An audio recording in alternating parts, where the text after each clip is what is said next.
5 suspects en garde à vue pour la profanation du cimetière juif de Sarre-Union en Alsace. Ils sont tous mineurs et disent ne pas avoir de motivation idéologique.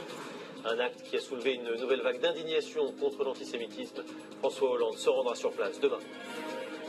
Bonsoir à tous et bienvenue dans l'actualité de ce lundi 16 février. Il y a aussi l'émotion au Danemark. De nombreux rassemblements se déroulent en ce moment dans le pays pour rendre hommage aux victimes des attaques de samedi. Des drames qui bousculent le fameux modèle danois et sa tolérance vis-à-vis de tous les types de discours. La loi Macron, elle sera votée demain avec notamment le fameux volet sur le travail le dimanche. Mais quelles sont les compensations prévues pour les salariés? Seront-ils mieux payés? Auront-ils plus de récupération? Nous verrons si des règles ont été fixées par le texte. Au sommaire également ce soir, un revenant, Jean-Baptiste Grange, redevient champion du monde de slalom 4 ans après. Il avait enchaîné les blessures, mais n'avait jamais renoncé et il renoue avec la victoire au meilleur moment possible. Et puis, c'est l'un des hauts lieux symboles de la culture du fun à l'américaine. Miami Beach a 100 ans. Et chaque année, des millions de touristes viennent profiter de la chaleur présente pratiquement tout le temps.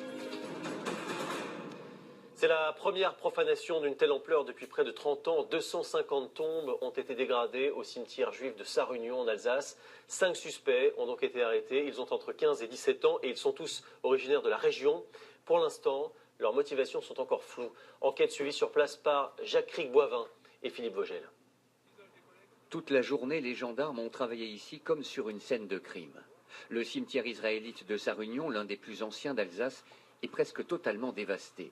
250 tombes dégradées, des stèles renversées, un choc pour toute une commune figée dans l'attente des premiers résultats d'une enquête qui subitement s'est accélérée. Ce matin, à 10h15, un jeune homme s'est présenté à la brigade de gendarmerie de Sarre-Union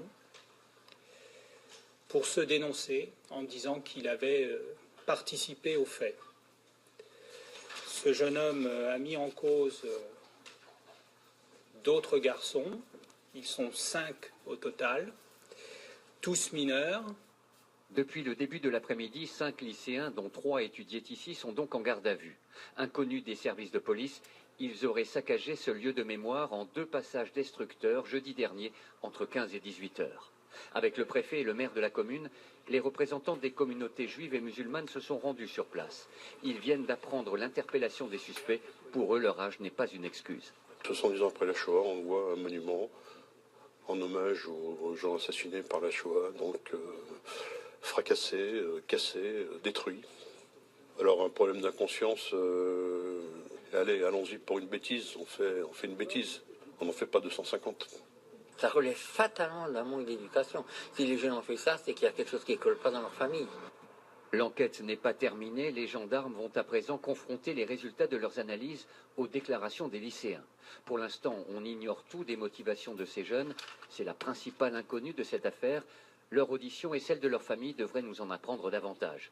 Le président François Hollande est attendu ici demain, vers 11h. Et l'émotion est particulièrement forte dans cette région qui est un des foyers historiques du judaïsme en France. 22 000 juifs vivent actuellement en Alsace. Rabbi Tamadouche et Charles Voissier sont allés à Strasbourg recueillir leurs réactions.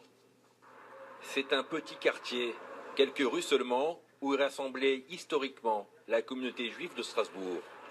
Alsaciens et juifs, une double identité assumée avec fierté par ce restaurateur. Juif, c'est une conviction religieuse et alsacien, je veux dire, c'est l'appartenance à une région. Et juif ne veut pas dire être différent de l'autre. Dans la salle, Jonathan est venu déjeuner en famille. Il tient à nous rappeler son attachement à sa ville natale, Strasbourg. On s'est toujours senti très intégré. Moi-même, je suis allé à l'école publique, j'ai fait l'école d'ingénieur local, l'école Saint-Jean d'environnement Strasbourg, je suis allé à la fac de Strasbourg. Enfin, je suis toujours senti très impliqué dans la vie sociale locale. Mais c'est vrai qu'effectivement, l'actualité a tendance à nous faire poser des questions vis-à-vis de ça.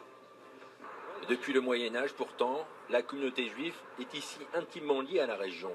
Au musée alsacien, tout un département rappelle cette histoire commune. Les communautés juives, au départ, en Alsace, sont plutôt dans les grandes villes. Puis après, les grandes épidémies de peste où les juifs sont désignés comme responsables, comme boucs émissaires, ils s'installent plutôt dans les campagnes.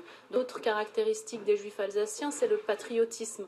On a beaucoup d'objets, on retrouve les couleurs bleu, blanc, rouge. Dans les synagogues, on priait, on appelait aussi la clémence de Dieu sur le souverain français. Selon le consistoire alsacien, la communauté juive locale compterait plus de 22 000 personnes.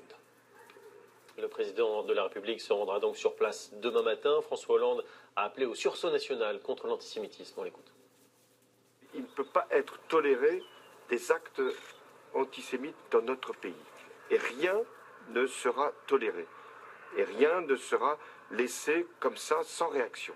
La France a pour les Juifs qui vivent ici la considération la plus forte, comme d'ailleurs à l'égard de tous les citoyens français et les ressortissants français. Et nous devons dire qu'ici, la République aime tous ses enfants et ne laissera personne mettre la division, mettre le doute dans ce que peut être la République. Une déclaration dont je précise qu'elle a été faite avant l'annonce de l'arrestation des suspects.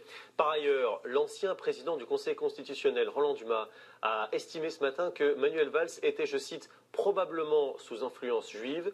Des propos tenus sur RMC et BFM TV qui ont suscité de nombreuses réactions indignées, à droite comme à gauche. Le Premier ministre a refusé de répondre car, dit-il, il serait sali. Pour lui, Roland Dumas ne fait pas honneur à la République depuis bien longtemps déjà. Au Danemark, maintenant, les suites de l'enquête sur les attaques de samedi qui ont fait, je vous le rappelle, 2 morts et 5 blessés. On en sait plus maintenant sur le suspect qui a été abattu hier. Il venait tout juste de sortir de prison et c'est là, semble-t-il, qu'il s'est radicalisé. Esther Lefebvre a pu reconstituer le film des événements de ce week-end avec les toutes dernières images qui nous sont parvenues. Regardez. Ils ont perdu un fils, un proche, un ami. Danuzan, tombé ici il y a 48 heures sous les balles, alors qu'il montait la garde.